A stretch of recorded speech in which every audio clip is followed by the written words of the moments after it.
So this is my video on the deities of Boomerland. I am a qualified boomerologist, and I just thought I would like to share with you what the are you fucking kidding me? It's still not there. The window capture has to be above the fucking... Okay, well, just keep going. I'm a boomerologist, and I just thought, it's time people really knew about the secret boomer deities that are protecting and secretly controlling the lives of boomers. And they're fascinating. It's a fascinating field, boomerology. Just like gods on a modern version of Olympus, like a New York condominium or a Florida retirement village. Alright, enough. The first one, mainstreamius, is the information deity. Now, this is the deity which they all pray to every day when they turn on the television and watch cable news. This deity despises new media, so you cannot bring it into the temple of mainstreamius. And it is a very powerful deity as well. Tremendous mind control powers, but getting old. I mean, if you look here, that looks like a VCR, or this technology. Like, they're trying to do something here with cable management. It's just out the window. So, this is the sort of the father god of the boomer pantheon, and he's the spinner of myths. His little brother is another god that we'll get to shortly, called Memorion.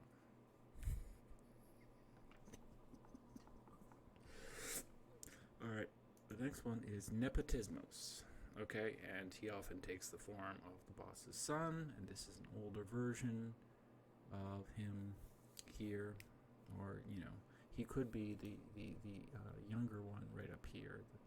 He gets all these gifts. Everyone's, oh yeah, and he thinks he deserves it because, of course, Nepotismos is the son of mainstreamius, and he's very powerful with Memorion, who is his uncle. And together they can work their magic, and this is why you would see a lot of nepotism in boomer society. all right, next one is Memorion, or Gaslightius. And Gaslightius has powerful memory magic. The whole pantheon really couldn't work without Memorion. His ability to affect the memories of boomers. Everything was better back then, and simultaneously, when he shifts into Gaslightius, he convinces all the other generations that the economy and society isn't shittier now, that it had nothing to do with the boomers, and it's just because people don't grab themselves by the bootstraps and pull themselves up, and So he switches between Memorion and Gaslightius, and all the gods work together. So the mainstreamius gives power to Nepotismos, so that the memories. Oh yes, of course. All right.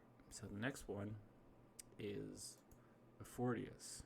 Now, see, he's got a lot of gold here, but he's busy calculating interest rates, because everything is interest rates. He lives and breathes interest rates. He only watches the Business Channel, and he just sits there and be like, oh, grumpy as fuck. But he keeps everything affordable and keeps interest rates low, and basically the prices low throughout society. He's been struggling of late, but he can make it worth because he inflates house prices. That's how he does it these days. And the last significant figure that has been identified by the literature is the entitled Tamina. Now, this is the daughter of Nepotismos, and everything is handed to her. She's, a royal princess. You can see noble clothes, but yet these ghosts and these figures are all guiding her through this mountain path. So she is blind, but she is totally protected because she gets everything, because she's entitled to Mina. Now, there are cases where they fall off the mountain path because, but that's because they don't have the blessing of entitled to Mina, because they are not a boomer. It fades after time. And if you don't, believe in or worship mainstreamius, or, Affordius, or, particularly mainstreamius, you might not get the benefit of worship from entitled to Mina. Anyways, that's all for now. I just thought I'd put a quick little thingy here together to put this information out there and let people know. All right. Thanks a lot. Bye-bye.